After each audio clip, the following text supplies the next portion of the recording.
if you want to flip the pad, let's say to the horizontal position. I don't really do this style of training, but something like this, you know, you can do some sort of like rotational stability drills.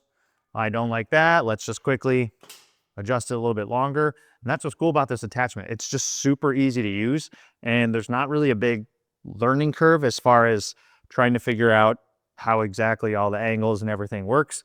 Although, yes, there are quite a bit of angles, and you might have to figure out, okay, do you want it in line with your upright? Do you want to change the angle so it's, you know, inside, and then change the pad here? It's really just up to you. And I think especially for small gyms, just like some of our last videos talking about lever arms, I think this is another very useful tool because there's not anything quite like it as far as like a bench or anything goes, or a dedicated rack attachment that this pretty much can't do.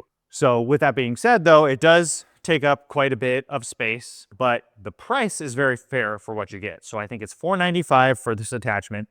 To me, I think it's very worth the price to the right individual. This is definitely not for everyone, and for a handful of reasons. One, you actually have to sit there and think about all the different angles and kind of figure out, well, what do you want to do today? And how do I need this? And, you know, do I really need to have my core supported when I'm doing a lateral raise? When you want variety, I think that sort of functionality is very worth it. But really, again, it's in the eyes of the individual. Now, talking about how you mount it to the 3x3 rack is actually another kind of piece of the puzzle on whether or not that's going to be worth it to you. So I'm going to remove this pad attachment here, set that to the side, and the base is a top, you know, welded pin and a little pop pin as like a secondary lock on the back. Again, this is made for 3x3 racks with 2-inch hole spacing. It's made for their imperial racks, but it also works on metric as well. So basically, for all intents and purposes, any 3x3 rack this will work for.